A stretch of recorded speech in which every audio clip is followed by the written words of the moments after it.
This is the Freeheel Life Podcast, episode number 165.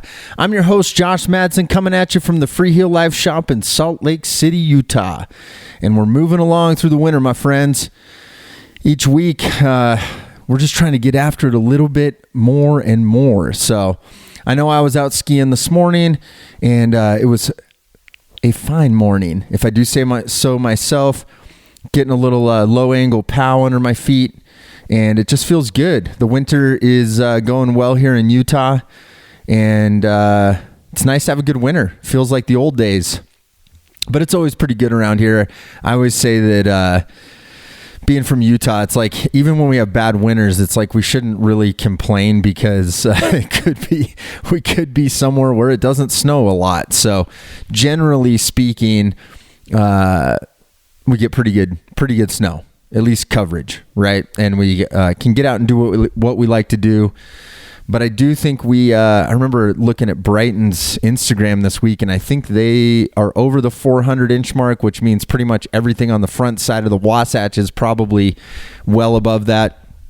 I'm not super snow geeky like that. I don't follow measurements. I just go, and I like it. So it is a good winter, though, and super happy about that.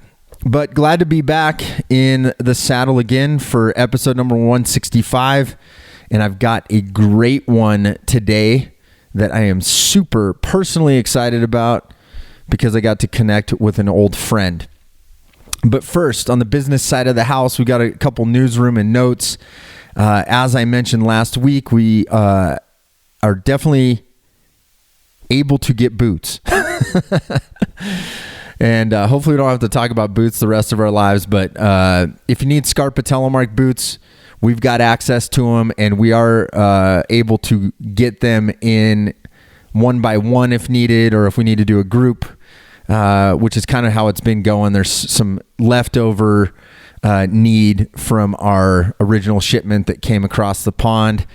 And we are there for you. So hit us up, customer service at freeheellife.com if you need us to get you Telemark boots this year. We ship and you can get them. And if you need help with sizing, you can also reach out to that email. We've got some helpful videos and things of that nature that we can help you check out and get you all sized up correctly. Demos are up and running. If you need to try before you buy, that's a great way. That's been a really successful tool for us over the past 8 years. We know a lot of people are transitioning to the NTN platform, and that's a good chance to get in the boots in a different binding. Maybe you're looking at Majo, maybe you're looking at Outlaw, Lynx. We can supply those and let you try them side by side. There's all sorts of things we can do to kind of help you before you use your hard-earned money to buy new Telemark gear. So make sure to let us know. We do have a way to reserve them online, but it's always better if you call ahead of time, get us to set them aside, make sure we got some fresh wax on them, and we'll get them ready to go out the door. Quick shout out to Lower Peninsula Pinhead Reunion, which happened this past Saturday at Cabernet Peaks in Michigan. So hopefully you guys had a good time, and I'm sure there will be more gatherings hopefully towards World Telemark Day, and we'd love to hear about that. They had some pretty cool trophies I saw on the gram today.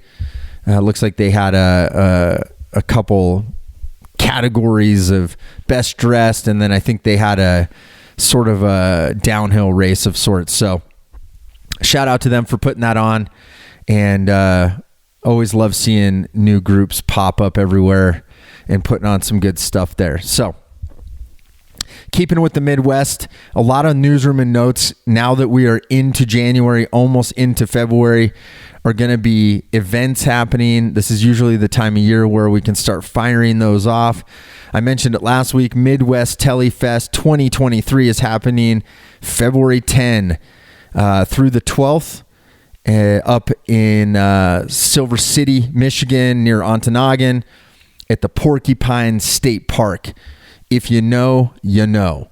Be sure to get there. Freeheel Life demos are going to be available, and it's just a dang good time. So if you go, let us know. We'd love to hear how it all goes for you. And that's a great one to meet people from all over the Midwest. Michigan, Wisconsin, Minnesota converge upon this fine little mountain to drop knees together. And it's a great one. So February 26th and 27th, Bromley, Vermont, 36th annual Corey Anderson Telemark Festival. That is happening. So be sure to get there and make sure to support if you live in the New England area. Haven't heard any other New England ones coming up that I know of, but definitely check it out. And if you are listening out there and you know of something happening out there, let me know, and I'll do my best to get it out there. World Telemark Day 2023, March 4th. It's happening, people. I put the logo and the press release out. There's a Facebook invite. So get your friends together, start making plans where you want to meet up. You can email me meetup details at podcast@freeheellife.com, and I will put them in this newsroom and notes section and start calling them out, trying to connect people the best that I can. And also we'll probably start putting those out on the social media if you're there. And of course, on March 4th, we'll be celebrating as well, and we'll have some details about where we will be at as a Freeheel Life crew and what we'll be doing and all that good stuff. One of the little crews that's putting something together, as always, they are a consistent group, is Telecalo, and formerly known as Telemark Colorado, but they have since rebranded a little bit. March 4th, they're going to be meeting up at Eldora Mountain Resort. They've got some good stuff going on. I believe there's a limbo involved. I'll just leave it at that. Watch some videos online and get excited. But if you're a front range tele skier in Colorado, that might be a good option for you. Good people, good times, and I'm sure there will be some good après along with it. So be sure to hit up Eldora. Also up in Oregon, Hoodoo ski area, which is between Bend and Eugene. Jarlberg's going to be there. Old friend of mine, and definitely a cool cat. So definitely going to be some tele skiers at Hoodoo. It's a week before their Viking Fest, and it's just going to be like 2 weeks of Norwegian fueled activities. So be sure to check that out up at Hoodoo. Another one that popped up on a post that I put in one of our Facebook not one of ours. One's enough. One Facebook forum is enough to handle. A gentleman by the name of Eric. I'm not going to say his last name because I don't really know, but Eric's at Ski Sawmill in northern Pennsylvania. I didn't even know. I know a lot of small resorts, more obscure ones. I didn't know about Ski Sawmill. So thanks, Eric, for posting that. He'll be shredding there in northern PA. So be sure to check that out. Like I said, email me podcast@freeheellife.com. Even if you're by yourself and you wonder if there's someone else in the zone, hey, let's give it a shot. I'm going to throw it out there. If someone hears it, at least they can look and know that there's somebody else that's going to be there. And that's what this is all about, trying to build community, trying to bring people together, and spreading Telemark everywhere, all on the same day worldwide. So it's going to be a good time. So today's guest, I'm so stoked about this one. I know I probably say that about everybody I talk to, but that's probably true too, as I just get super fired up, and especially when I can connect with old friends that I've made through Telemark. I feel so happy and that I've met so many cool folks along the way. And it's just Telemark just has this amazing thing about it where I just feel like everyone's super interesting, and that's what's fun about doing this podcast is, of course, I want to shed light on the history and people that have come along in the past, in the present, and people that are doing stuff. But I also always find it incredibly interesting what people have done after Telemark, whether it's a career for them or they were an athlete or maybe they're an event organizer, whatever. Everyone's super important, and especially to me. And I feel like everyone is contributing out there. Even if you're just a Telemark skier doing it yourself, we're all contributing to protecting the turn and helping move it into the future. And that's what this is all about. So, but my guest today is an old buddy of mine. We skied on the KARHU ski team in early 2000s. I want to say probably in the 2003 to 2005 era, which was a really cool time with KARHU as a Telemark brand. And we get into that and talk a little bit about his involvement there.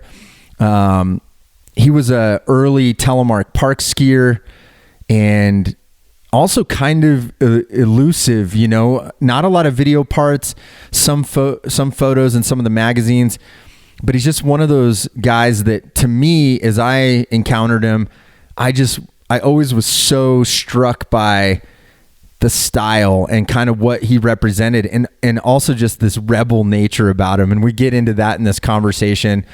And I just have always loved that energy and everything that he brought to Telemark during that time. And he's done some awesome stuff, and now, even after sort of this era of Telemark that we talk about, where he ends up working on spaceship stuff and building stuff that has gone into space. So I'll just leave it at that. I don't sound like an aerospace engineer by any means, but I had a great conversation, and I hope you enjoy it as well. So please welcome to the podcast, Decker McLean Jory.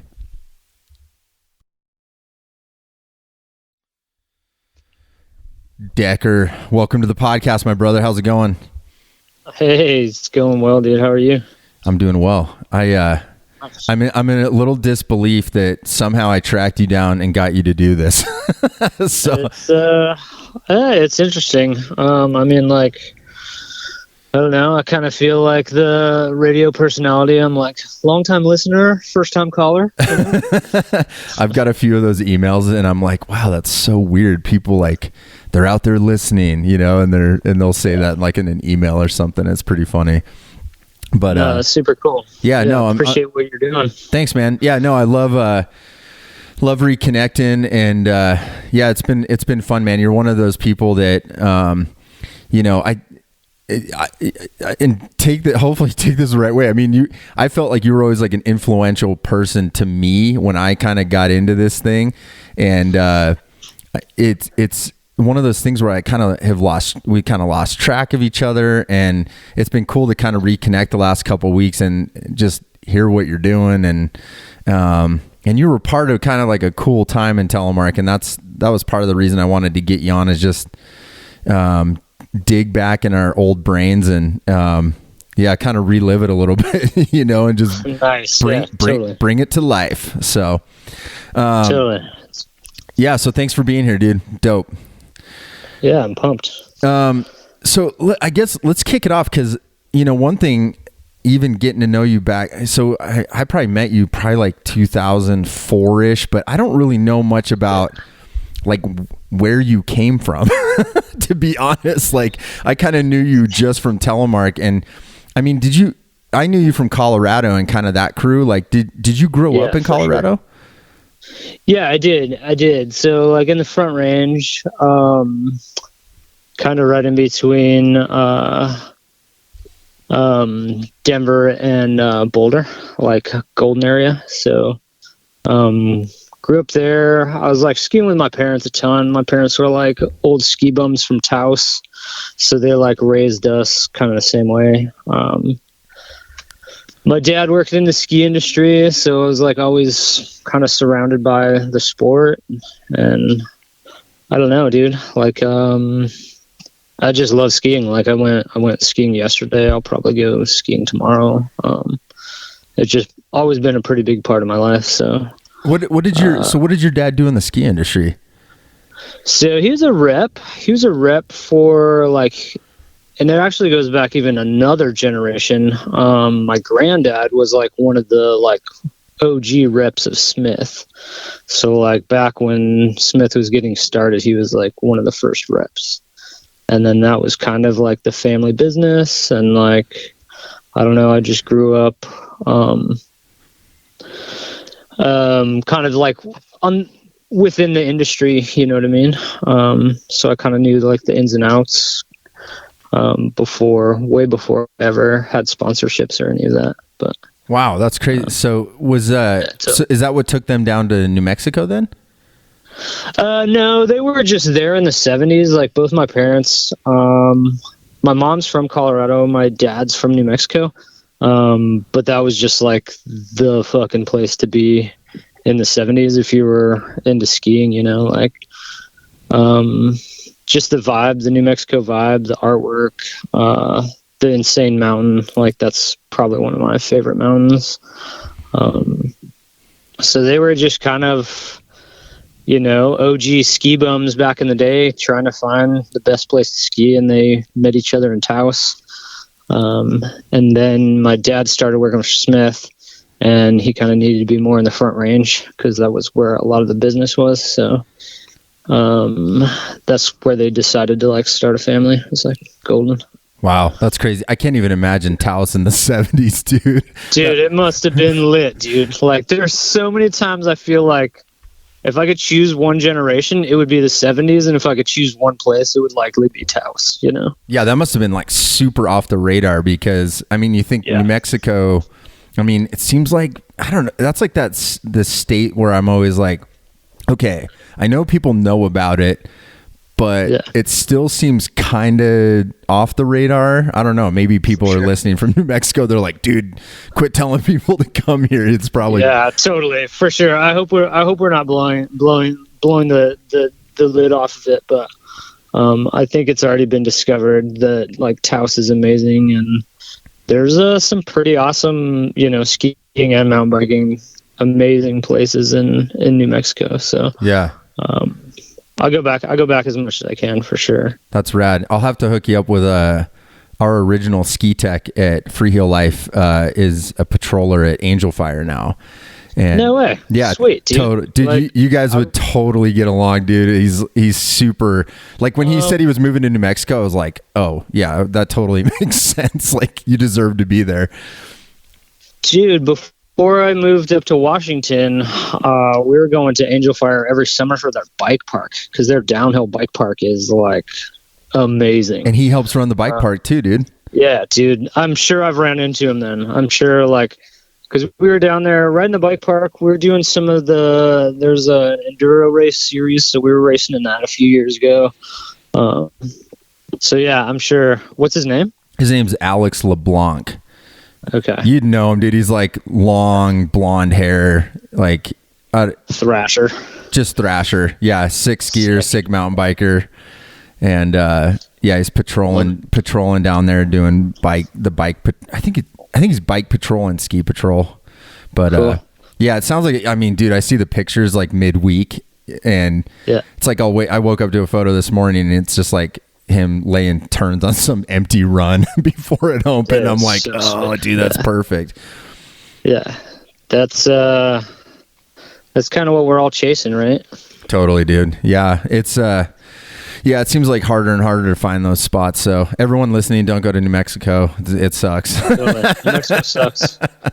That's funny. Well, okay. So you grew up in Gold. So did you live in Golden, like proper? So I lived in, it was unincorporated Jefferson County. It was like a little spot that was missed, kind of like in between Golden, Arvada, in that area. Yeah, that's a cool spot. It's like kind of tucked up in the mountains. Well, yeah, it's like right at the foothills. At the foothills, yeah, for sure. So you grow up, dad's in the industry, you're skiing a lot, you're around it. Yeah. And I guess, so like by high school, were you skiing like a ton already? And then kind of, I guess, walk me in. When did you find telemark skiing? Was your dad a tele skier or mom? So my parents are hippies. Like they definitely telly. I don't remember if they were telling back then. So we went through, like, we were like way into snowboarding in like, you know, the late 80s, early 90s. I pretty much, I don't know, from about like 8 years old to about 16, I like solely was just into snowboarding and skateboarding and was like, fuck everything else. This is great. Like, and then when I was about 16 is when they first started coming out with twin tip skis. and I was like, I'm going to give this a go. And I started skiing again and was doing that for a couple years. And then probably when I was like 18, 19, I was like, yeah, I'm going to do this same skiing, but on Telemark setup. So that was kind of like the natural evolution for me. It was like skiing, and then when snowboarding kind of came out and got big, I was like way into that. And then when the twin tips and like free ride and like more freestyle skiing started, and it was kind of like snowboarding kick-started that back for skiing.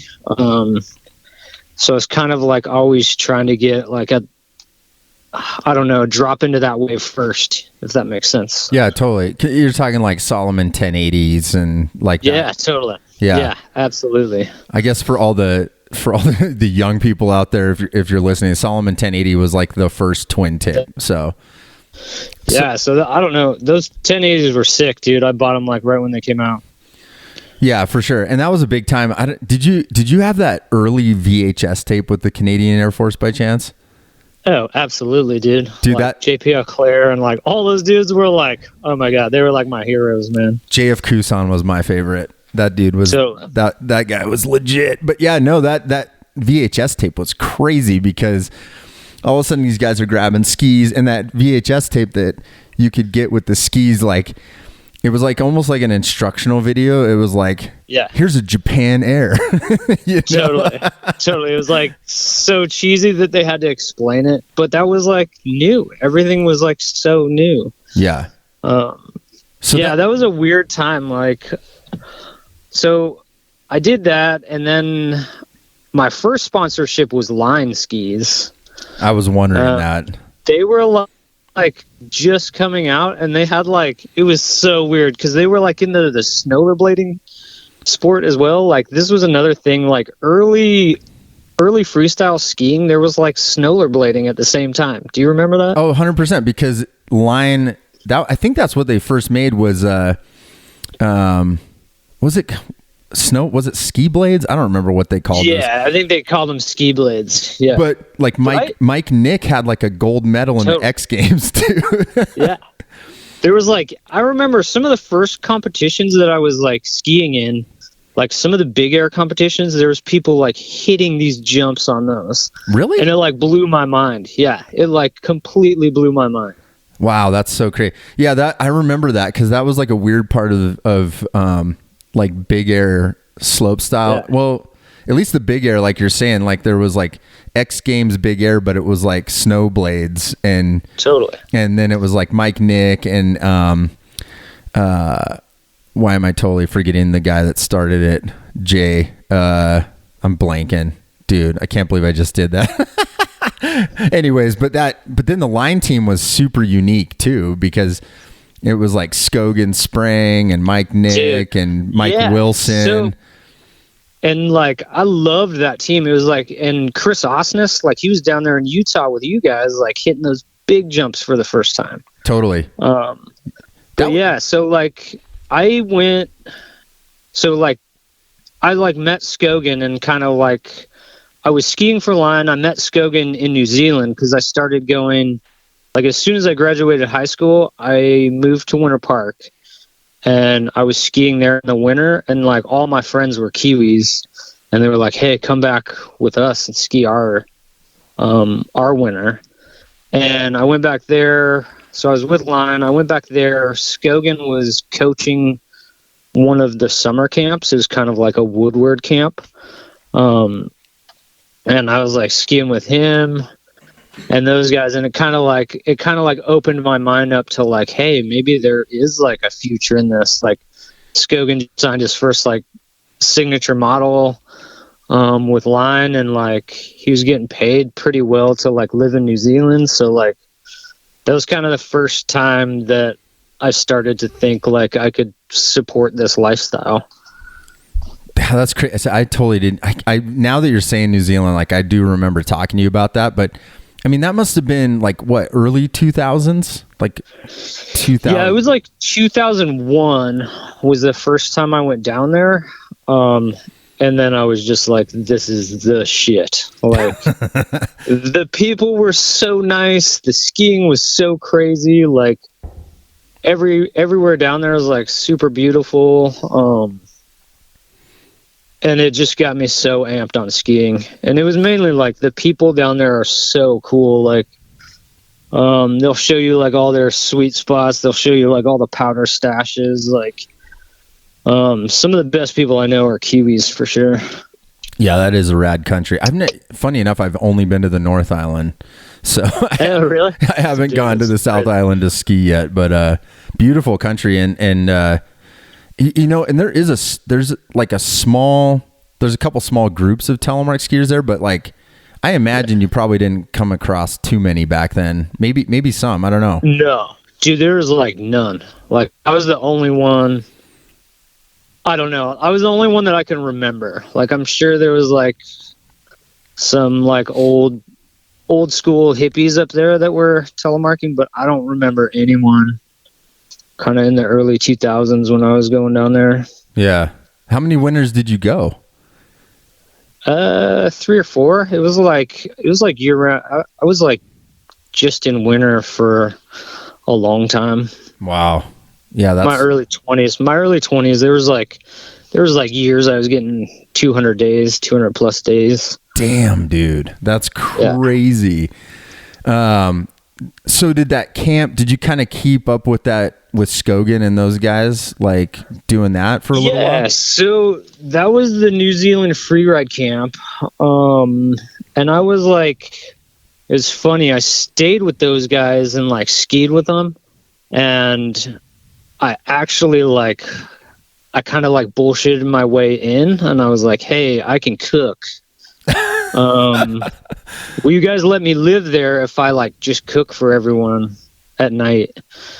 And they were like, yeah, you can totally stay with us. It was in the South Island in Wanaka, and they were like, yeah, just cook. And I was like calling my mom, like from New Zealand, being like, Mom, how do I cook? Tell me what to do. Like, I like totally lied on my resume. Like, so I don't know. Like, I'm sure all those people had I'm sure they had a pretty good laugh at these like terrible dinners that I would serve them every You're day. cooking them like hot dogs and beans and shit. Totally. Yeah, totally. That's amazing. But so who else was coming through? Was it like that whole line team, or was it just like who? No, it was just Skogan.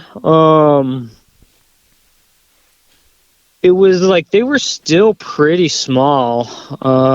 They just started like their really early skis, and I got a couple like in my shed in my backyard. Their really early skis had like a proper sidewall, and this was like that's when I was like skiing for them. And then they started to cap their skis, and that was kind of like right when they started coming out with like the Mothership. Yep. You remember that? That was like their first fat ski. And was Skogan's wasn't his like a green one, if I remember right? Yeah, his had like it had a ship on it. It had like like a Norwegian ship on the tail, and it like melted my face. And it had like, I think it had like gold flake in it, and I just had never seen like, it was like the first time people were doing skate graphics on a ski. Yeah, you know? Totally. Well, that's what was cool about Line is it was like, you know, their logo was like spray painted looking, like stencil graphic almost, and yeah. I mean, yeah, it was just like super raw, and that's what was cool. And their team was like super unique too. Like it wasn't. They were really different from like the Canadian Air Force guys, and it just had its own vibe. It was like kind of like you said, like skateboarding kind of has their own little cruise attached to the brand, you know. And Line was pretty unique. And they were kind of the first ski company to do that, you know, like most of the ski companies then that were like getting into twin tip skis were like, it was all like racer companies, you know, like Atomic, Solomon, like all these companies were like, hey, we're racers, but we're also free skiers. Right. You know, and it was like dope to have somebody that was like, no, we're just free skiers. Like that's when snowboarding was like mega huge, you know, that was like, the forum days. That was like Mac Dog Films. Like snowboarding was like insanely big then. Probably at its peak, right? Like, yeah, it definitely was early 90s. Yeah. Yeah, well, that early 2000s Early 90s for sure. 2000s. Yeah, totally. For sure. Yeah. Well, and one thing I want to pick your brain on, because what's interesting about you being down there and doing that camp is, as a telemark skier, at that point, like you said, everything was new. Like all the tricks were new. I mean, you had to watch a video to learn what a Japan Air was. So it's like, I think nowadays it's hard for people to imagine like telemark skiers being sort of in the same realm of like tricks. But if you go back and like watch that early Mount Hood stuff, like with the telemark skier, like I guess, what was it like for you being in the mix? Because at least outside looking in, I wasn't really in that zone at that time, but I always think it must have been like everyone kind of learning together. It wasn't like there was like this big like chasm between what a telemark skier could do in the park and what an alpine guy could do. No, it was definitely like kind of like you said, like most of the progression was, it was like alpine dominant, like, but there was like a handful of us in those early days that were like hanging just as hard with the alpine dudes. You know what I mean? Like doing the same tricks and doing like, probably 90% of the competitions I did weren't telemark competitions. For sure. Like even in New Zealand, I did the Wanaka Big Air, which was part of the World Heli Series. They were doing the World Heli Series Big Air there. And I was the only telemark skier, and did okay. Like I was top 10 back then, which was, for me, was like super exciting. Yeah, for sure. That's rad, dude. That's so sick that you were down there and like got to experience that like section of history. Cause like it really was so new. Like, and like you said, line skis, when I think of those early line skis, they were like super twin tip, they were like symmetrical. They were they were a full twin. Like the tail was as tall as the tip. Right. Yeah, no, for sure. Well, okay. So that kind of gives me an idea. So you're going New Zealand, then you're going back to Colorado, but you were based out of Winter Park originally? Yeah. So I moved, kind of like what I did was I moved to Winter Park that first winter. Then I went to New Zealand. Then I went to Utah. So I was then I went to Alta. So I was like, just kind of like, I was with this group of dudes that it was, I don't know, like they were Kiwis, and then there were some Canadians, and like all these guys were like, hey, let's go here, let's go there. So I kind of followed them for a little bit, but I always ended up back in Winter Park. It was kind of like my home base. When I didn't know you were out in Utah, were you building any, were you doing any of those early backcountry jumps, like up Grizzly Gulch or any of that stuff? So I lived at that, goddamn, what's the place at the top of Alta? The Snowpine Inn. Oh yeah, Snowpine Lodge. Yeah, totally. That super crusty place. Not anymore, dude. It's like super. Oh really? Oh, dude, it got rebuilt. God. Yeah, no, it's not what it was back in the day. It's so funny because this was like kind of that same. It was like Winter Park, New Zealand. Then I ended up there. And I was like living there and like cleaning rooms, and you guys are going to hear like all of my like employment failures, because that's kind of like, so like I lied on my resume about being a cook, and then I did some like really shitty cooking, and then I like got this job at the Snowpine pretty much just to live there, like I was like, yeah, I'll clean rooms, until it started just nuking, that was the year, probably the heaviest I've ever seen it snow was that year, 2002, and it snowed an inch an hour for 100 hours. And it was like, so it just went straight past the windows in my room. Like, it was insane. And then I just kind of like started skiing more than working, and that kind of like slowly evolved into my termination, you know. That's hilarious. I think I missed you by a year because I lived up there, I think 2003. Nice. But yeah, that's funny. Living up there is that's a unique experience too, because you're sort of just there, you know. You can't really go anywhere. It sucks. Yeah. It sucks, dude. Like, it's not fun. Like, especially in your like I think I was 20 or 20. I might have just turned 21, but it's like, it is so lame up there. Yeah. The nightlife totally sucks, but the skiing's like, it's worth it. For sure. Yeah. God, that's such a crazy time, dude, because I think that's why I was curious if you had dabbled in any of the backcountry jumps, because like you mentioned, I mean, you've got, you mentioned Osnes, but I mean, Candide hits Pyramid or Chad's, both, maybe. I can't remember. I think it was Pyramid where he's doing that big mute grab over it. And, I mean, what a crazy time, right? Like, people are doing this stuff that literally no one's ever seen or even thought of, you know? It was like Evel Knievel shit then. You know what I mean? For sure. Like, nobody really even knew what was capable, like what you could do on skis. So it just like, the natural progression was just like, who could go bigger and bigger and bigger and bigger. And like, it's crazy to think that like each year it kind of goes like that, but those were like the early years of like actually going big. Like, Chad's Gap is like, you see it in all the videos, but when you see it for real, it's like 10 times bigger.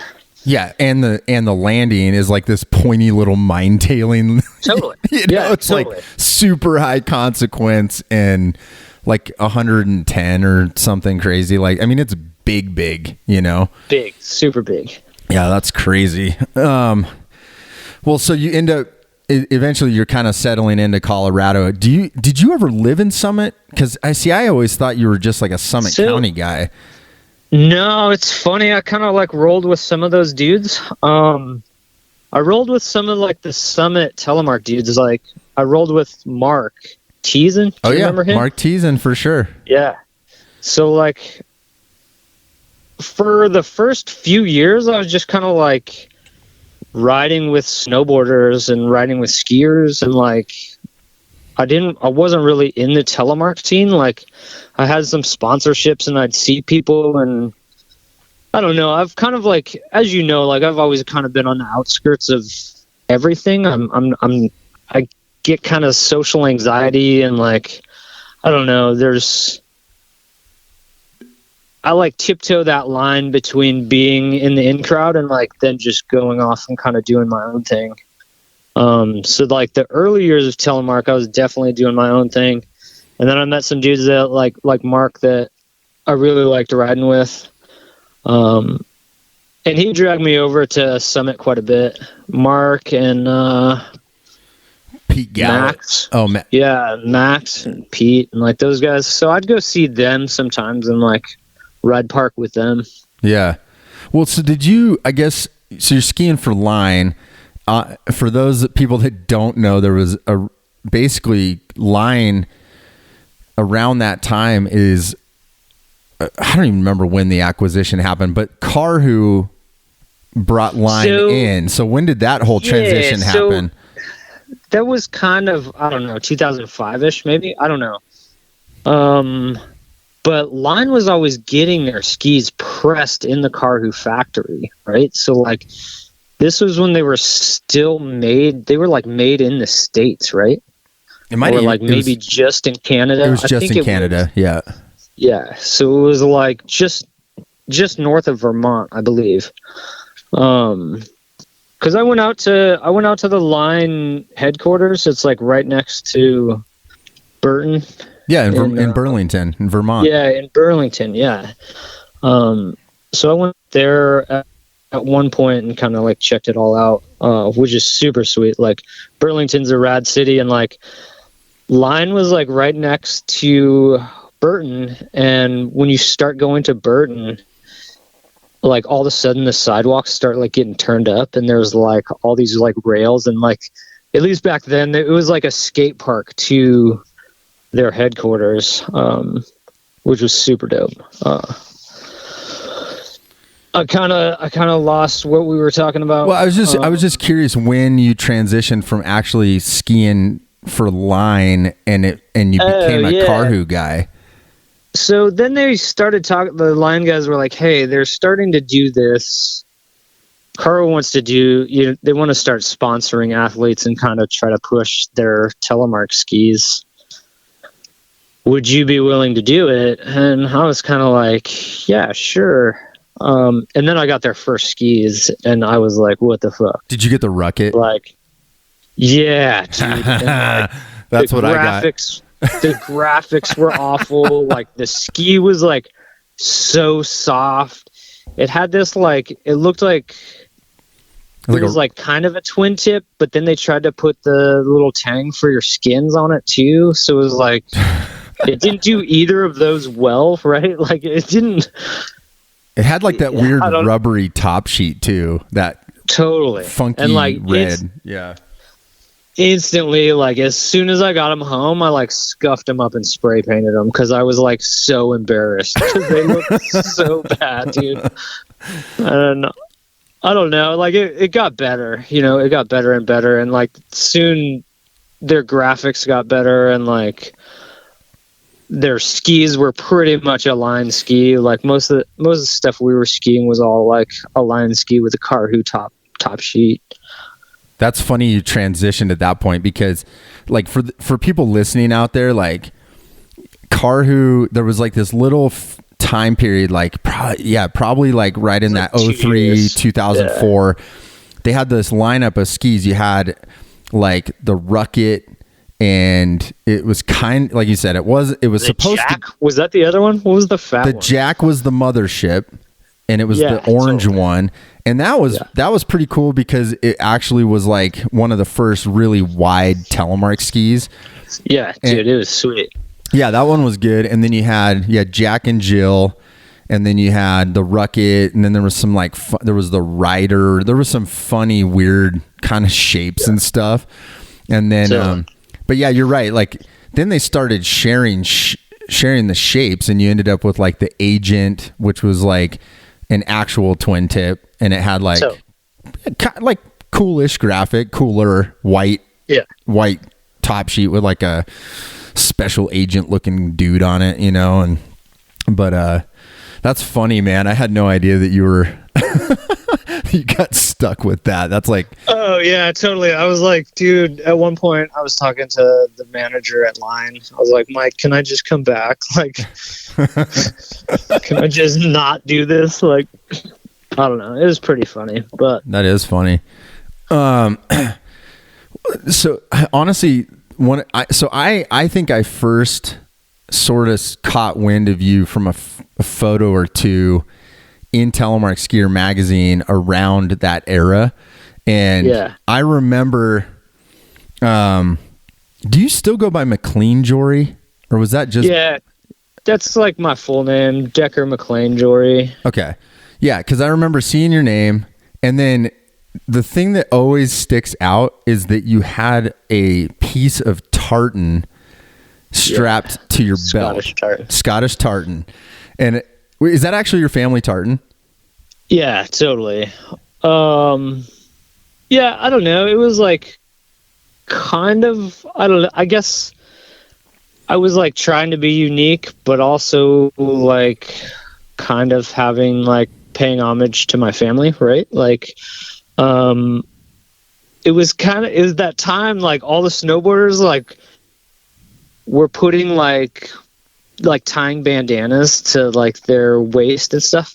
And the way I explain it is like, it just kind of like looks cool in the air. Like it's one of those things. It's like a kind of this weird tassel that like, as you start to spin or flip or whatever, like I always just thought it looked cool. So I had this scarf that was a Scottish tartan, and I just kind of like tied it to my belt loops on the side, and it just kind of like, I don't know, it would like, you could see like the way you're spinning, if that makes sense. Yeah, no, totally. Well, obviously it was memorable enough because I remember, I think there was a photo, I think if I'm remembering right, like there was a photo of you doing like a big Lincoln loop out of like a pipe or something. And like that tartan's kind of hanging out there. And I was just like, dude, I'm like, who is this dude? Like I probably thought you were Scottish or something. Like I looked at your name and then I saw the tartan and I was like, what is going on here? This is rad, you know? Yeah. And I definitely like at that time, I like definitely kind of like like I love kind of like playing a dirtbag, you know what I mean? And that was the first Telemark thing I ever did was that. And there was like, I think it was at Park City and Bones was doing it. And he's like, we're going to do this shoot and we're going to have like all these people. And I don't know, it was going to be like kind of a demo of like what Telemark has become and like all these people doing tricks and shit. And we get there and it's a half pipe and like all of the Telemark skiers are like, they're like, this is dumb. Like, they're like, this is like nobody really like Telemarked half pipe then, which is crazy. I was just going to ask you that because like there's like very, very few people that could ever Telemark in the half pipe very well. So I didn't know. Dude, and that's like all I did though. Like back then, like in New Zealand, like I went there because like that was like do you remember Snow Park? Oh yeah, totally. Yeah, so that was like I was there like the opening season of Snow Park, and they had like the main thing was they had like this huge 22-foot half pipe, and at the very bottom of it was like a huge quarter pipe. And most of the winter, that's like all we skied, you know, like we just skied and snowboarded that like nonstop. And like hitting that quarter pipe, that was like my favorite thing ever because it was like at the base of their resort, and it was like all of the picnic tables and decks were on the top flat. So it's just like hundreds of people sitting on the top of this quarter pipe and like just this huge crowd pleaser jump right there. And it was so much fun. That's dope. Yeah. I mean, that's almost like nowadays, that's almost like a skill that like no telemarker has. Like I don't ever see anybody hitting crazy. Quarter pipes. That's funny because that's like I don't know. I kind of have like the feeling that I'm constantly chasing in my life is that like moments of acceleration, like when you're like backsiding a jump or like pumping a roller or like kind of like pumping transition, like whether it be skateboarding or skiing or you know, whatever, like I'm constantly chasing that feeling, and it's just like you get that all the time riding half pipe. Yeah, because it's all transition. Like yeah, totally. So you're just constantly like you land and then you like accelerate out, you know, and then you like kind of pump up the next wall and land and accelerate and like yeah, that's my drug of choice, is whatever that feeling is. No, I love that, dude. Well, and that kind of hits on an interesting thing, like a lot of, so that's kind of where you come in the picture for me, is sort of like, you know, doing these half pipe things. And then obviously I start kind of bumping it. Well, so you and I end up being on the KARHU team with Dayberry. Yeah. And we're sort of the park skiers of that group. And then, back then there was all these slope style comps, you know, and there was, again, kind of an interesting thing to think back on because there was actual Telemark slope style that was kind of getting mixed in with like the big mountain comps and some of these other things. Yeah, but totally. I mean, were you doing those and alpine comps, or were you kind of just going back and forth, kind of doing whatever? So I was kind of doing mainly the alpine comps. And just kind of like comps wherever I was at. Like I did a bunch in Winter Park, a bunch in New Zealand, a bunch in like Summit County, Copper Mountain. kind of all over. Wherever I was at, I'd usually compete a little bit. But for some reason, like I always kind of like, at least early, like kind of shied away from the Telemark ones. Like I did a few and it kind of got like a bad taste in my mouth because it was like the first ones I show up to, they're like, oh, you can't go inverted. There's like, they were like limiting tricks. And it just seemed like they were like trying to do something cool, but just kind of like falling short of the mark. Does that make sense? Oh, 100%. I remember those. Well, one of the ones that you were at that I was not at, but in my opinion is like legendary story we got to cover is, I believe, Crested Butte. And, yeah.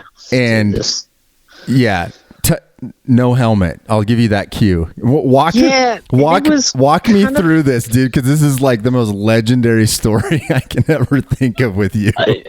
Dude, I don't know. Like kind of looking back on it, like I have kind of mixed feelings. Like I remember the rider meeting, they didn't say anything about like, we get to the rider meeting, we do all the stuff for the competition. They kind of go through the rules, what's expected of everyone. And then we all go up to the top of the mountain or top of the terrain park to ride. And I'm like, just about to drop in. And they're like, where's your helmet? And I'm like, you guys didn't say we had to wear them in the rider meeting. Like, this is the first I've heard of this rule. And like, let me pump the brakes a little bit. Like, I do think everyone should wear helmets. Like, I think especially in these high impact sports, it's smart. Back then, a lot of us skied with no helmets. A lot back then. Oh yeah, it was just a different time, you know. It really was. And I was kind of one of those, like, I don't know. I was like, I'd kind of push back sometimes, right? Like, and this was one of those times that I was kind of upset because they wouldn't let you go inverted, and then they kind of are like hitting me with this helmet thing. I'm young, I kind of have an attitude, and I'm like, all right, whatever. So I go down to, I think, the base, and I'm at the bar and I'm drinking a beer. Like, I don't know how I'm going to do this competition. And the bartender at the base was like, here, throw this on. And he just grabbed a salad bowl and a bunch of duct tape, and I'm sitting at the bar at the base of Crested Butte, duct taping this salad bowl to my head, and so I'm like, all right, we'll see how this goes. And I go back to the top of the competition, and it's like my turn to drop, and the helmet thing kind of comes up, and I'm like, oh, I'm wearing a helmet. I'm currently wearing this helmet. Like, this is a helmet. And like they're talking on the radio to the bottom, like I don't know, and I kind of just lose my shit and I just drop in, and I like hit all of the jumps, and I just did whatever trick I wanted. So I went like inverted a bunch and like wearing this salad bowl, and I just kind of like skate through the finish and just like keep going. And I was like, I'm just not gonna stop. And I got on the lift and ride all the way back up the lift. And they had like patrol waiting for me, and they clipped my ticket, and they said if I didn't leave, I was going to be arrested. And like, oh God. So I got kind of like booted from all of it, but I don't know. It's looking back at it, it's pretty silly, you know. But that's fucking hilarious that you did. Like, I remember just hearing about it, and I'm like, he duct taped a salad bowl to his head. Like, what? I know, dude. Like, I'm like nowadays, I'm like kind of embarrassed by it. Whatever. You were young. You were having fun, and that it's funny because I remember, you know, we go on this. So you, me, and Dayberry flew out to Sunday River, Maine for this East Coast Telemark slopestyle competition. And it was kind of the same thing, right? Totally. I was just going to say that. Like, we totally all get out there and we're all like practicing all our tricks, and they're like, you can't go inverted. And we were like, what? We were like, what? Dude. I don't know. It was so crazy. Yeah. I remember your trick though. I do remember your trick, at least on the final jump. You did a nice underflip to a switch landing, and I believe there might have been a little gesture there to the judge that was sitting on the ladder. I tried to I don't know. It was kind of like in between a cork 5. I was trying to like not go inverted, but still kind of. It was like a rodeo or a cork 5 or something, and I was trying not to go totally inverted, but I don't know. It's funny. It's funny thinking back to that because all of a sudden you had to like make if you had really heavy corks, like they were watching your feet to make sure your feet didn't go over your head. So even if you were like corked out, but your feet weren't parallel to your head, it was like automatic DQ. It's just dumb, dude. Like all of that kind of stuff was like so dumb back then. Like, and I just wanted like what I loved about telemark skiing was like the expression. You can like do so much more movement and so much more expression than like, you know, a traditional alpine binding. And like those are the times where I feel like people are like limiting your expression. And I was like, no, we're trying to take this thing in this direction and you're like putting a governor on it, right? Yeah. No, totally, dude. And like I don't know, back then, and you weren't really having it, and Ty wasn't having it either. All of us were like, what? Like, I don't know. It was funny, but it seemed like those early days I just ran into like that kind of problem continually. Yeah. Well, and yeah, it is. It's funny to think back because it was like, especially like a telemark specific comp, and then you've got like the liability insurance with the different resorts, and so-and-so's making the rules, and you know, and then all of us are like young and fired up, and we're like, we got to change how telemark looks, you know. And so like, we were all pushing for that. Yeah, for sure.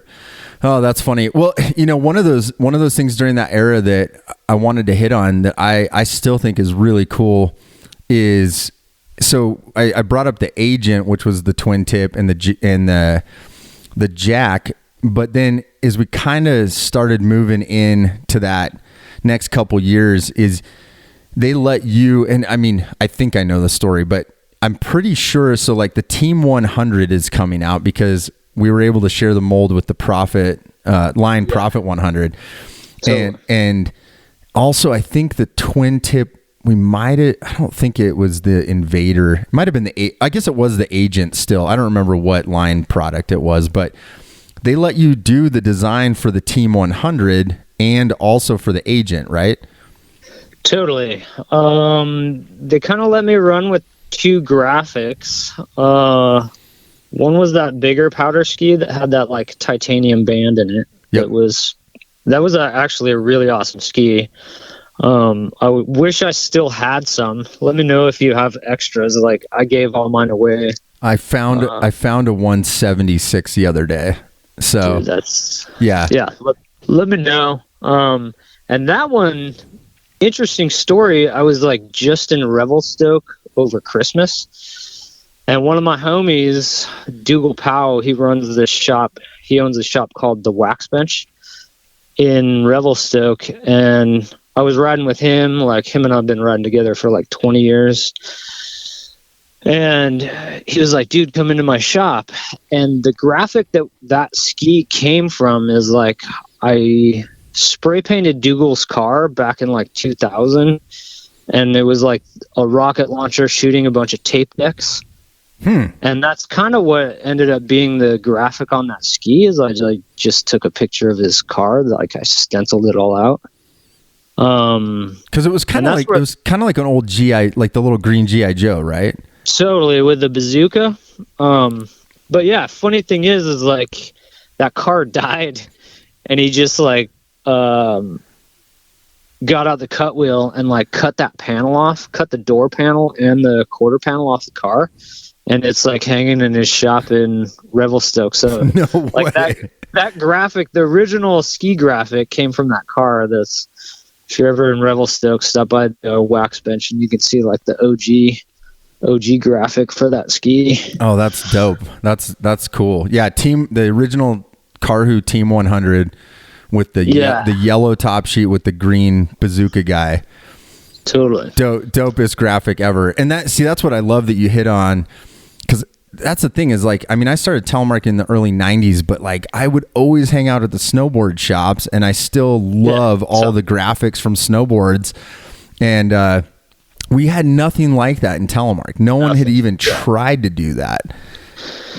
So that's kind of what we were going for. Like that was kind of like early graffiti days. Well, I was kind of like, I always tried to be a graffiti artist, like through high school and stuff, but I don't know. Like I always dabbled with it, but it was never that good. But I've always just loved like spray paint art and spray paint culture. So that's kind of where that graphic came from. And then the other graphic was just like, it was kind of more of a watercolor painting with like a bunch of like intricate detailing stuff. And like all the detailing stuff was like funny stuff from like the 80s and 90s growing up. Dude, like, there was like Star Wars in there. There was like there was like a TIE fighter in there or something. There was like Star Wars and like RoboCop and like DeLoreans and shit. Dude, it was like all like pretty much my toys from growing up. But then that's a great way to describe it, because it was like intricate detail, like almost like pen drawings, and then it had like watercolor through it, but not necessarily in the lines. That one was pretty cool. And I worked with it was actually, so the guy that did like all the watercolor stuff was Line's intern, I think. So it was like me and this dude from Line were trying to like push these graphics to KARHU, like, hey, you guys need to like step up your game. This shit is weak, you know, like. I'm glad you did, dude. Because like honestly, like that era of KARHU, it gave me a glimpse of like what could be, you know. It was possible, right? Yeah, 100%. Like I always look back to that era, and I learned so much, like from seeing like the team we had, and then the team being involved with the graphics and the ski design, and it just like it felt so different. And it's hard to put it into words, but the momentum was like very cool. Like the skiing was progressive, like guys were putting out film parts, and it just like all matched up. Like, I mean, I love that you kind of have the snowboard background too, because you sort of like talk about, you know, like Forum, or, I mean, you look at like LibTech or some of these other snowboard brands. Like I always, or even in the 90s, like some of the graphics I loved the most were like Sean Palmer graphics, you know? Oh, it's so sick, dude. Like, so sick. Like the clown graphic, and even like there's an old Burton Jeff Brushy board, dude, with the trout and the Craig and the trout one. Dude. Yeah, the trout was dope. Like, my first board was the Craig Kelly, the Burton Air Craig Kelly, and it was like the dopest graphic, dude. Was that the one when Burton had kind of that square symbol? Square tail? Yeah.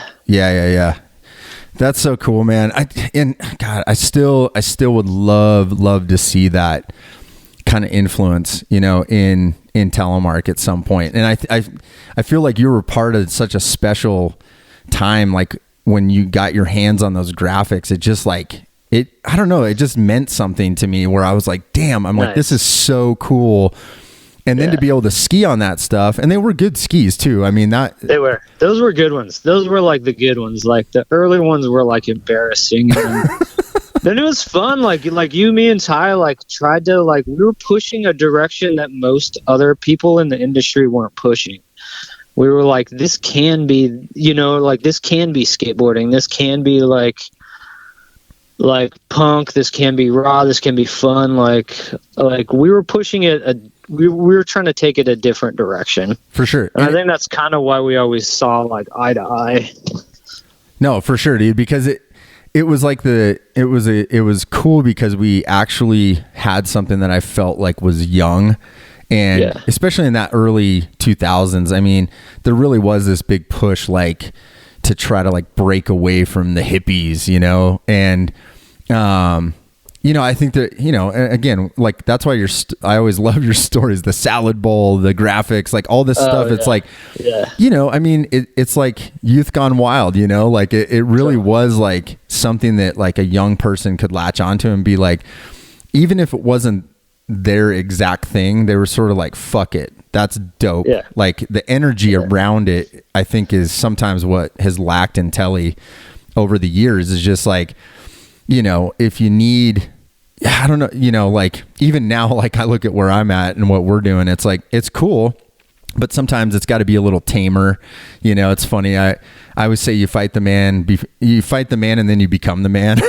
And you're like, dude, like that's just something about like growing older, right? It's like, and that's kind of like, even like reminiscing and thinking back, I'm like, yeah, that was probably pretty dumb. Like, why didn't I just wear a helmet? You know, like, but you can't tell like a 19-year-old kid that.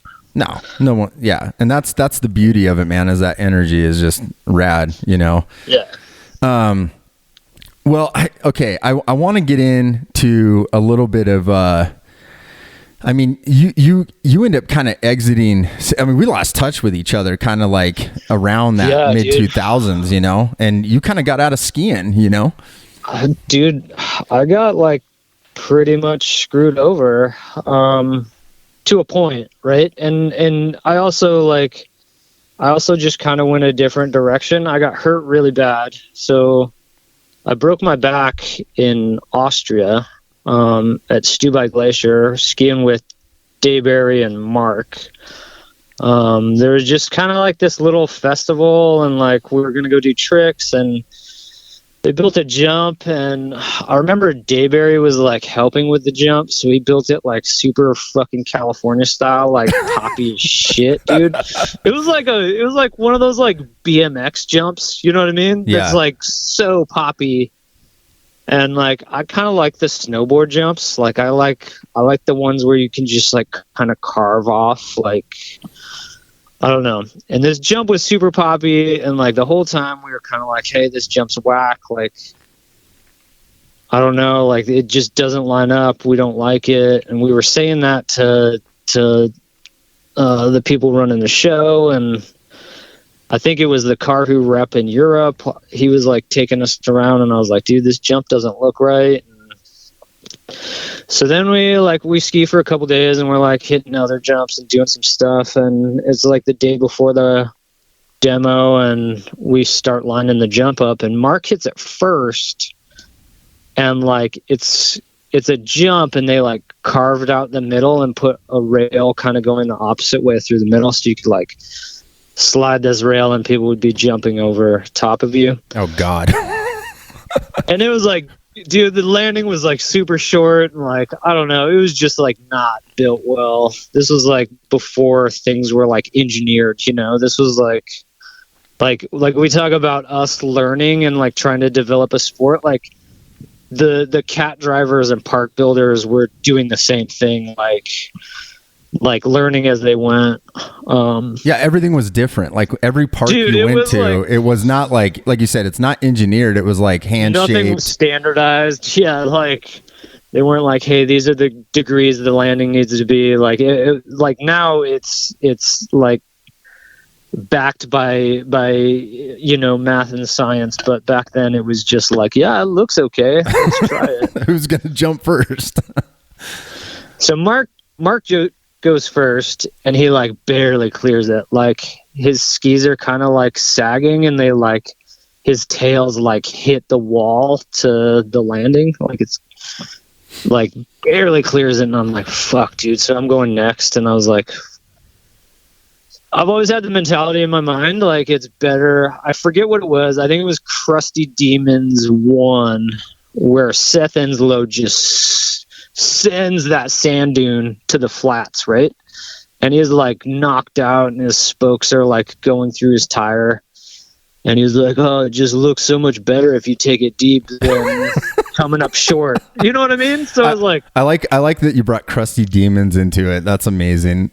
Oh, dude, that's like, you should see my VHS collection, because it's like those, and it's like the old Trans World. It's like TB4 and like, but I just remember that kind of like going through my brain. And like when I guinea pig jumps, I'd always try to like just send them deep instead of like kind of like babying them, you know? And I kind of sent this one, and it like bucked me all weird, because it was like this BMX jump. And so I kind of just like went, my skis just like pointed straight up in the air, and I just kind of like flew to the flat. And so you cleared the tranny on the backside?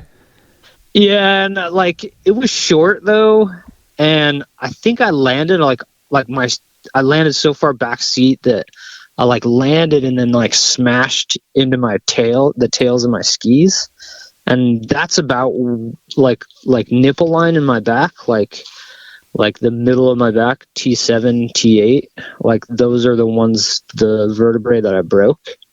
So it's like a really weird spot to break your back. Like usually it's like kind of up higher to your neck or like way down lower in the lumbar. But so I think it might have been like the tails of my skis, but I don't know. And I broke my back and got stuck in Austria for a while, and it was weird because I was like there on sponsorship, right? Like KARHU paid for all of it. And like as soon as I got hurt, like the rep, like I just never saw him again. You know what I mean? He just like ghosted you. He just fucking ghosted, dude. And then like even when I came back to the States, like even getting back to the States took really long because like the doctors wouldn't let me fly home. I ended up having to like sneak out of the country, like buying a first round plane ticket on a different airliner because the hospital talks to like the doctors at the airline, and they said like I wasn't in shape to fly home, so I kind of had to like sneak out of the country. Jesus, on your own dime. Yeah, and then I got like hit with this like pretty big hospital bill, and KARHU like didn't pay for, like usually when you buy a plane ticket to a different country, if you pay for it with certain credit cards, you actually get like free travel insurance. Mm-hmm. But they didn't do any of that, so like I was over there without travel insurance and just got hurt, and like they kind of like saw, they were like, oh shit, this guy might sue us or something, you know what I mean? Like I don't know, but they just like ghosted me, and like that sponsorship kind of just dwindled away. Like I could have been an asshole about it, or like made them, I don't know, like I could have sued maybe, I don't know. Like I like to think that I'm responsible for my own actions, right? Yeah, but also like getting ghosted on a business. I mean, that's a business trip. I mean, you were there to like perform, right? It's like totally fucking break your back and then like no one's on the other end of the line. Ghosted, dude. Yeah, and like our manager at the time, like we both know his name. I'm not gonna like throw him to the wolves on your podcast, but like our manager, like the last email I got from him was, I owe you a phone call. And then that's like the last I heard. Jesus, dude. Yeah.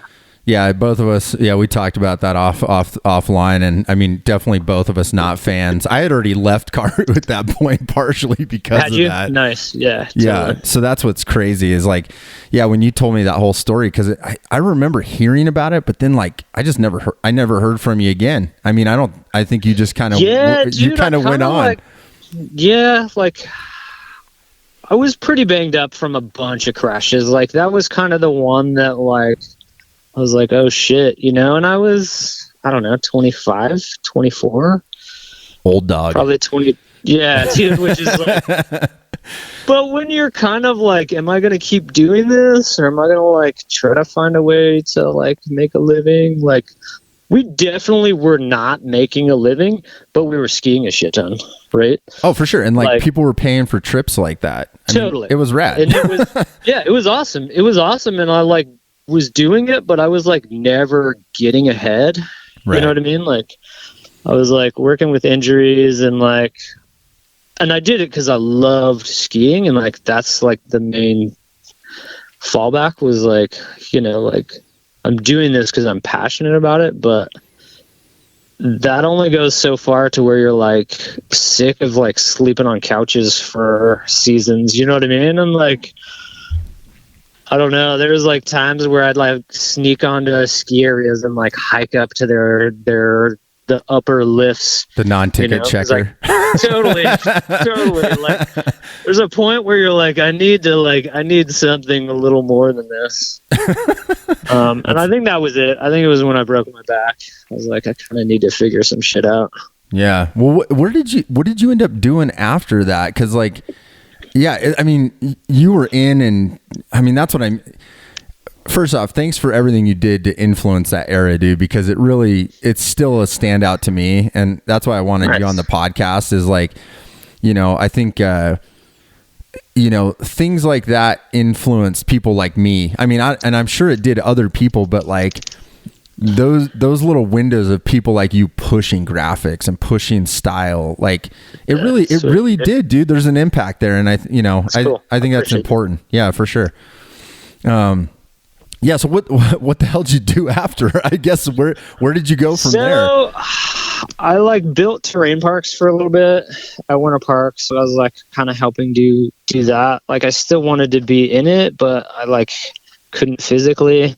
So I like kind of kicked around that idea.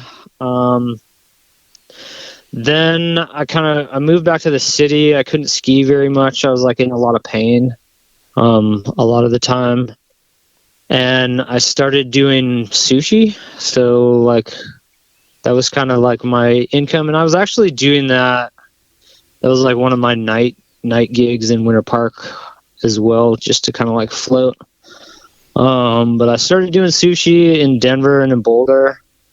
And kind of like, I don't know, just skiing for fun, right? And like kind of like forgetting about all that like sponsorship stuff. And I don't know, I was never really that good at like the sponsorship stuff, because I was like, you know, you knew me back then. Like I wouldn't like go on photo shoots.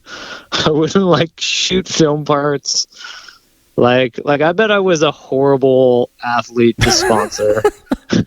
I wouldn't like, I'd go to those competitions and just kind of like fuck off. Like I don't think that, like, I love the sport, but I don't think I was like a good athlete.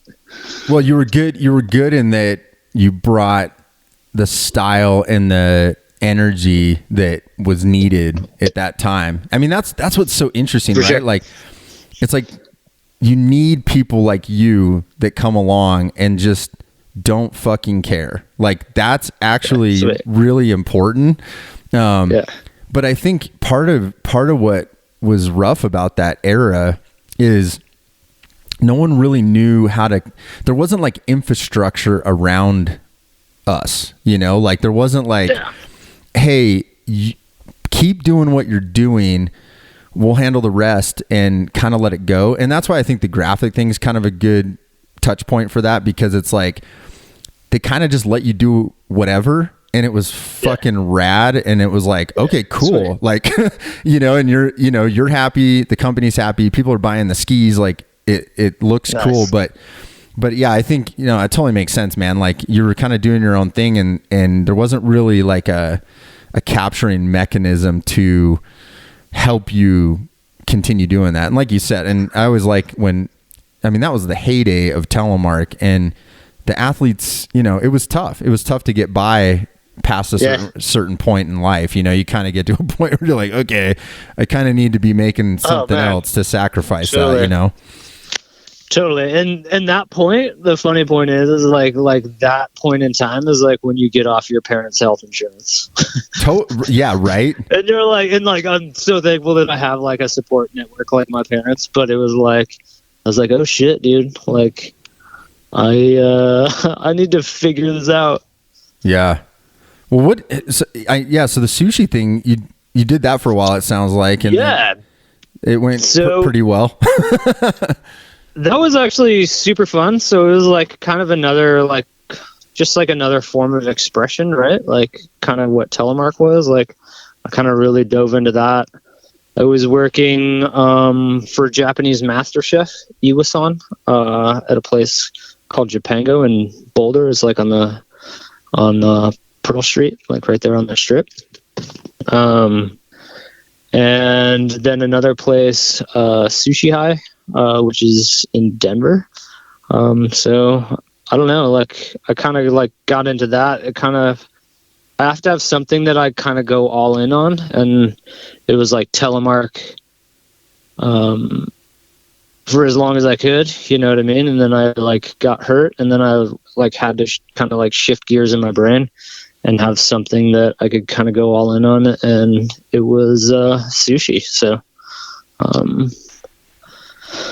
I don't know, cutting fish and assembling sushi. So it was super fun. Yeah, that's rad. Well, and I'm sure from a creative standpoint, I mean, it's endless, bro. Yeah. Endless. It's like endless. Like it's so fun. Actually, one of my friends just got a bunch of toro, and he gets it like once a year fishing, and he brings it over to my house. So I still make sushi at least once a year.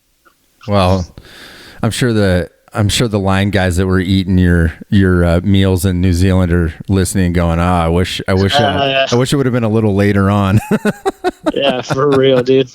That's funny. For real. What are you doing now, man?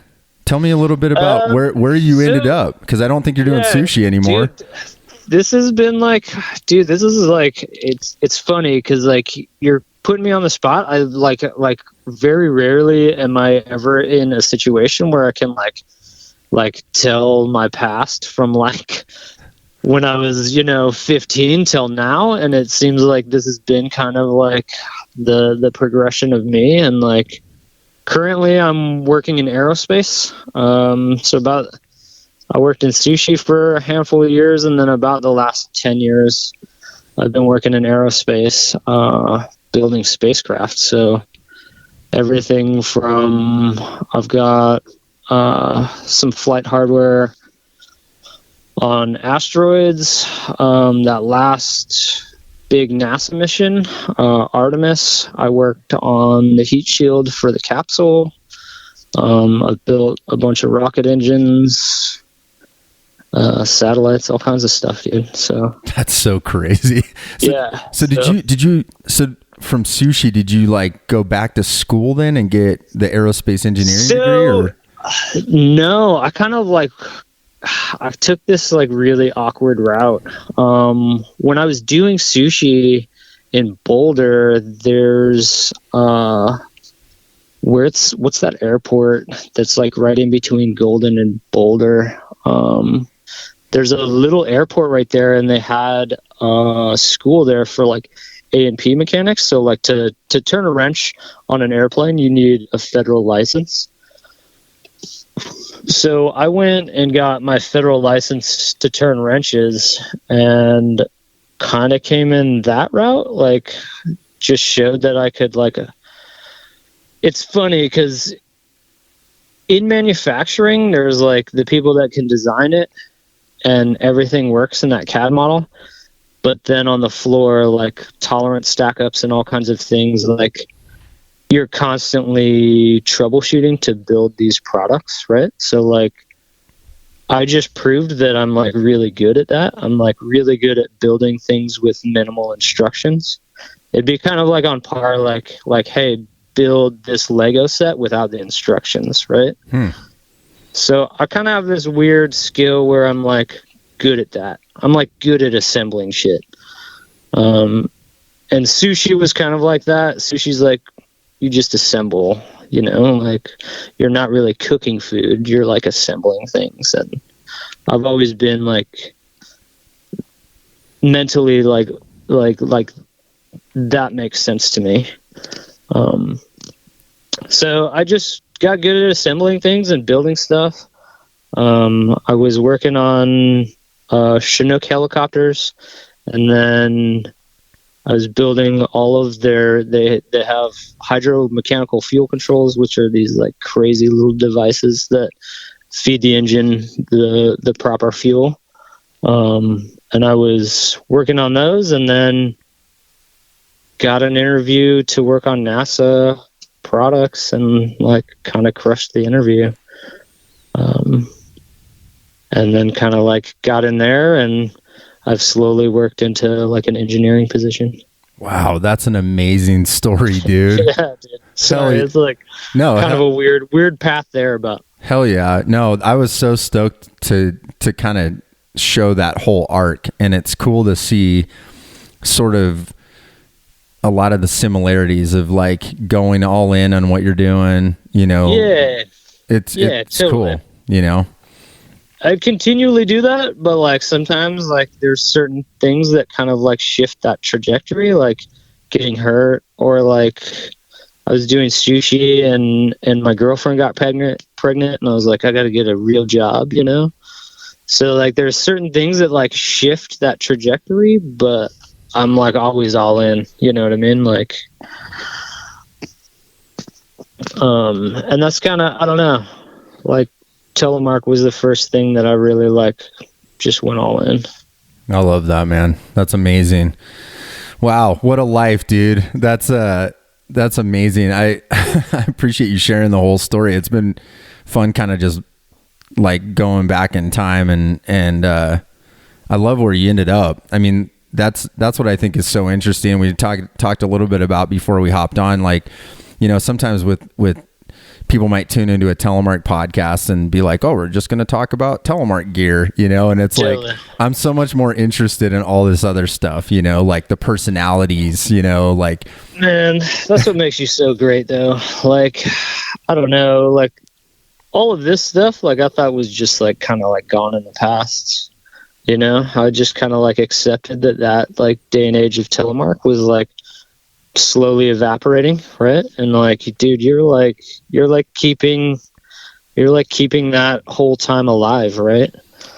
Trying to. Thanks, man. No, it's fun for me because, you know, as much as I was in it together with guys like you, it's like I'm also a fan, you know, and I think that's what drives me to have these conversations with people and keep going and, you know, try to understand the history, because I'm so, like I said, being a fan of what, you know, the tartan, you know, like the little things that stick out in my brain that I'm just like, man, those little things shifted my trajectory, you know, like I never thought I'd be here doing this, you know, like I like telemark skiing and I've always been intrigued by the history of it and I love that stuff. But I think that's what's cool about meeting certain people along the way is, like you said, people can be all in on something, but you know, you might meet someone along the way or see a photo or watch a video part or whatever. And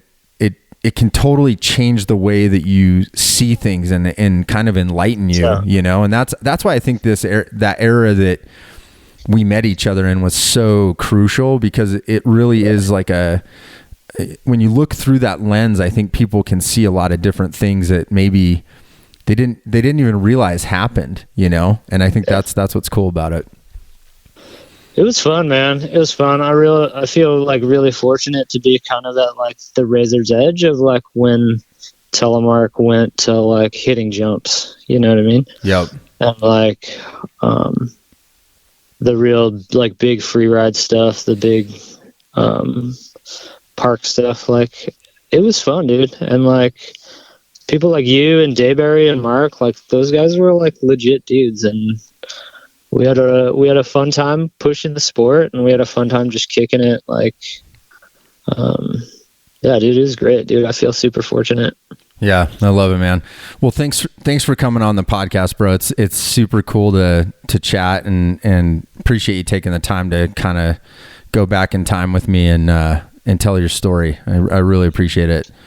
Oh, dude. Thank you, man. Yeah, hope all is good, dude. And hope to see you soon, dude. Let's make some turns. You too, man. Talk to you soon. All right, dude. Peace. Well, that was as good as I had expected it to be. I'm such a fan of Decker, everything that he contributed to telemark skiing during his time in, our time spent together at KARHU.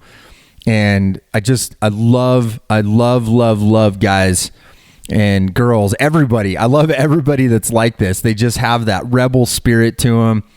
And I've just, I was such a fan of what Decker was doing back in the day. I'm still a fan. And, you know, it really gave me a glimpse into what was possible, when we talked about the era that he was doing the graphics for KARHU on those 2 skis. And I just absolutely love that existed, because I got to see it in person and know the man behind it. And it just, it was a really special time. And he's one of those people that I wanted to get on the podcast to share his story.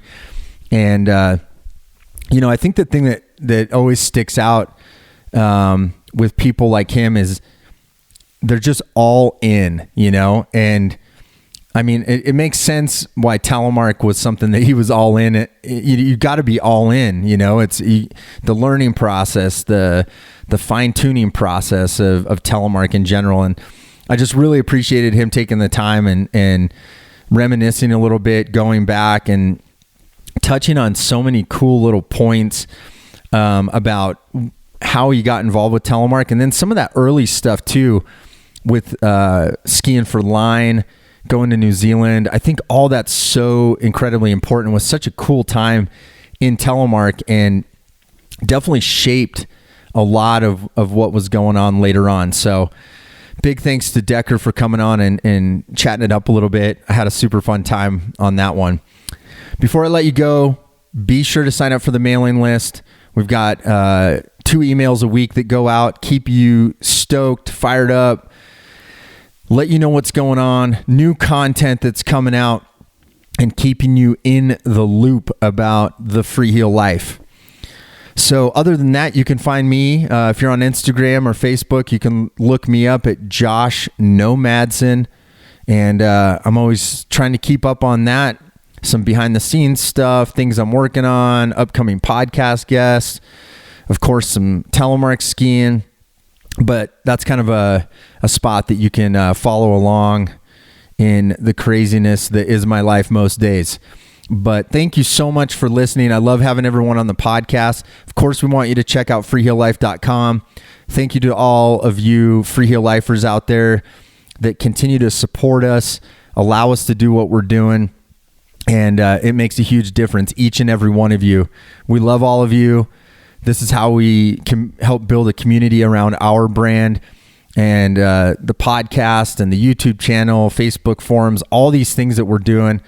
They're all because you're out there supporting us. And, if you're not a Freeheel Life customer yet, maybe you're listening to the podcast, we would love to earn your business. That's a huge part of what we try to do.